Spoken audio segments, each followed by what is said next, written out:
Hello everyone, welcome back to our channel Shiksha Pariksha. आज की इस वीडियो में हम देखेंगे पॉलिटी के चैप्टर 2 को, जो कि संविधान का निर्माण है, जिसका हम क्लास 2 आज डिस्कस करेंगे। इससे पहले क्लास 1 हम डिस्कस कर चुके हैं, जिसके बारे में आप हमारे डिस्क्रिप्शन बॉक्स से लिंक प्राप्त कर सकते हैं।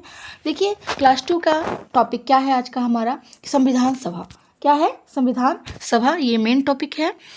क्या हुआ था कि जो हमारे देश में शासन प्रशासन संविधान से चलता है। ये आपको जानकारी होनी चाहिए कि हमारे देश में जो शासन प्रशासन चलते हैं वो संविधान से ही चलते हैं। संविधान सभा की प्रथम बैठक 9 दिसंबर 1946 को नई दिल्ली में आयोजित की गई थी। इस सभा में 284 सदस्य शामिल हुए थे। कितने सदस्य शामिल हुए थे? 284 सदस्य शामिल हुए थे, जिनमें से सबसे वरिष्ठ जो थे वो सच्चिदानंद सिन्हा थे, जिसके कारण इन्हें अस्थायी अध्यक्ष बनाया गया। सबसे वरिष्ठ होने के कारण ही सच्चिदानंद सिन्हा जी को अस्थायी अध्यक्ष बनाया गया था। कब? 9 दिसंबर 1946 में, प्रथम बैठक में। कब? 9 दिसंबर 1946 में। ठीक है। इसके बाद क्या हुआ? 11 दिसंबर 1946 को डॉक्टर राजेंद्र प्रसाद जी को संविधान सभा का स्थायी अध्यक्ष निर्वाचित किया गया। क्वेश्चन दोनों प्रकार से पूछा जा सकता है कि अस्थायी अध्यक्ष कौन बने थे और स्थायी अध्यक्ष कौन है। तो आपको आंसर इसी प्रकार से देना है कि अस्थायी अध्यक्ष जो है वह सच्चिदानंद सिन्हा थे, जो कि 9 दिसंबर 1946 को बने थे, और 11 दिसंबर 1946 को डॉक्टर राजेंद्र प्रसाद जी को स्थायी अध्यक्ष निर्वाचित किया गया था। आगे क्या हुआ था कि इस संविधान सभा के प्रथम उपाध्यक्ष HC मुखर्जी हुए। 2 उपाध्यक्ष बने थे इस संविधान सभा के। तो प्रथम उपाध्यक्ष थे HC मुखर्जी और दूसरे उपाध्यक्ष TT कृष्णामाचारी थे। कौन थे? TT कृष्णामाचारी थे, याद रखिएगा। आगे BN राव को संविधान सभा का संवैधानिक सलाहकार बनाया गया। क्या बनाया गया? BN राव को संविधान सभा का संवैधानिक सलाहकार BN राव को बनाया गया था। संविधान सभा का सचिव HBR आयंगर हुए। कौन हुए सचिव? HBR आयंगर। ये मेन इंपॉर्टेंट चीज़ें हैं जो आपको याद रखनी है। आगे इंपॉर्टेंट नोट, एक चीज़ और हम बताते हैं यहाँ पे कि प्रथम बैठक 9 दिसंबर 1946 का मुस्लिम लीग ने क्या किया था? बहिष्कार किया था। ये जो संविधान सभा की प्रथम बैठक हुई थी 9 दिसंबर 1946 को, उस समय मुस्लिम लीग ने इसका पूर्ण रूप से बहिष्कार किया था। संविधान सभा में अलग अलग प्रकार की समितियों का गठन हुआ, तो जिसमें से कि 8 बड़ी समिति और 13 छोटी समितियों का गठन हुआ।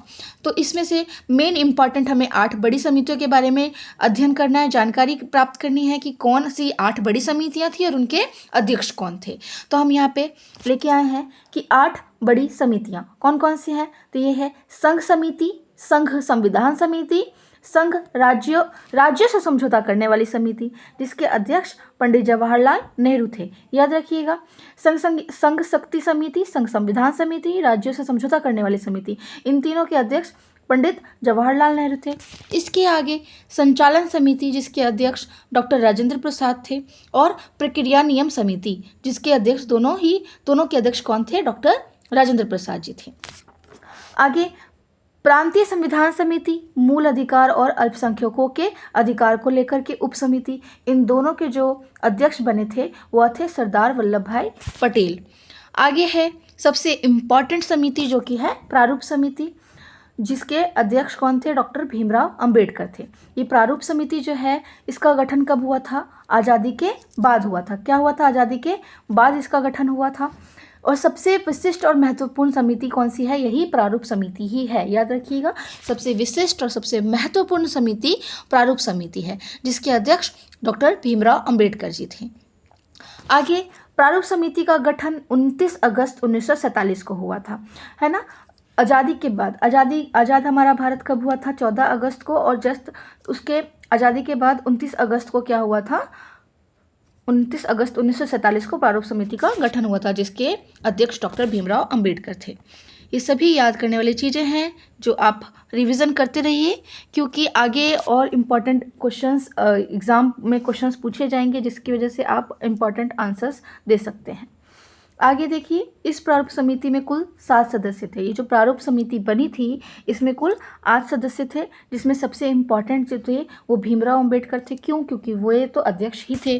ठीक है, इसके अलावा के.एम. मुंशी, सर अल्लादी कृष्णा स्वामी Iyer, N. Gopal Swami Iyengar, Syed Mohammad Sadulla, N. Madhavrao, TT. Krishna मचारी, ये 7 सदस्य जो थे प्रारूप समिति के सदस्य थे। कुल 7 सदस्य थे जो कि आपको याद करने हैं। देखिए, ये जो भीमराव अंबेडकर हैं वे प्रारूप समिति के अध्यक्ष कैसे बने, इसके बारे में एक पूर्ण कहानी है जिसके बारे में हम यहाँ डिस्कस करेंगे कि 14 अगस्त 1947 को भारत का विभाजन हुआ। जैसा कि हम लोग सभी जानते ही हैं कि 14 अगस्त 1947 को क्या हुआ था, भारत का विभाजन हुआ था, जिसके कारण पाकिस्तान 2 भागों में बटा था। 2 पाकिस्तान बने थे, है ना। पाकिस्तान जो है 2 भागों में बने थे, पूर्वी और पश्चिमी पाकिस्तान।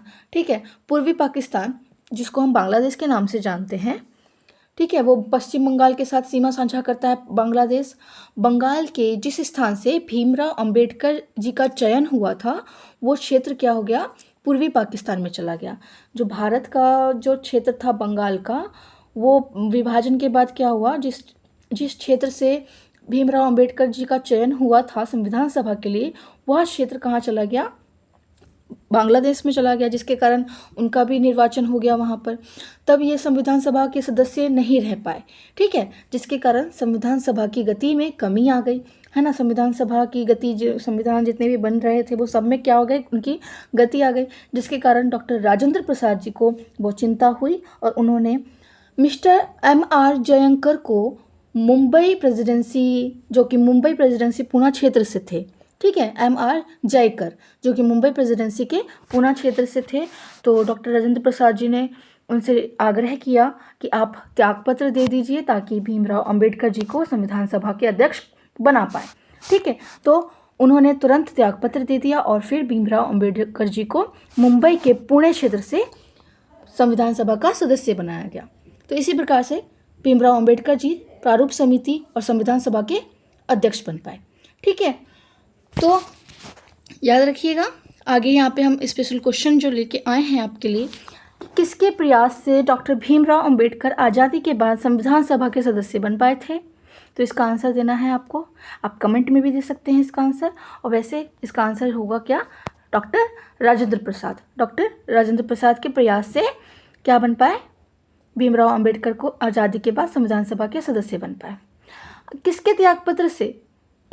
त्यागपत्र से डॉक्टर भीमराव अंबेडकर आज़ादी के बाद संविधान सभा के सदस्य बन पाए थे। तो आंसर होगा इसका M.R. जयकर। M.R. जयकर जो कि मुंबई प्रेसिडेंसी के पूना क्षेत्र से अध्यक्ष थे। ठीक है, तो उनको क्या किया गया, उनको त्यागपत्र के लिए आग्रह किया, किसने, राजेंद्र प्रसाद जी ने, जिसकी मदद से भीमराव अंबेडकर जी को क्या मिला, संविधान सभा में सदस्य बनने का मौका मिल पाया। आगे है क्वेश्चन आपका कि भीमराव अंबेडकर कहाँ से संविधान सभा के सदस्य चुने गए थे। तो अगर आपके पास ये क्वेश्चन आता है और ऑप्शन आता है बंगाल प्रेसिडेंसी, मद्रास प्रेसिडेंसी या फिर मुंबई प्रेसिडेंसी, तो इसमें से जो आपको आंसर देना होगा वह क्या आंसर देना होगा, मुंबई प्रेसिडेंसी। ठीक है, मुंबई प्रेसिडेंसी से चयन हुआ था। क्यों? क्योंकि भाई जो नया जो चयन हुआ था आज़ादी के बाद, हम उसी को काउंट करेंगे यहाँ पे कि भीमराव अंबेडकर जी का संविधान सभा में सदस्य चुने गए थे, तो वो मुंबई प्रेसिडेंसी से चुने गए थे। और किसके द्वारा चुने गए थे, M.R. जयकर के त्यागपत्र। ठीक है, M.R. जयकर के त्यागपत्र के द्वारा मुंबई प्रेसिडेंसी से संविधान सभा में भीमराव अंबेडकर का चयन हुआ था। तो इसी तरीके से ये क्वेश्चन पूछे जाएंगे जिसके बारे में आपको ध्यान रखना है। और ऐसी ही जानकारी के लिए बने रहिए शिक्षा परीक्षा के साथ। बहुत सारी चीज़ों को यहाँ पे आपको जानने को मिलेगा, देखने को मिलेगा।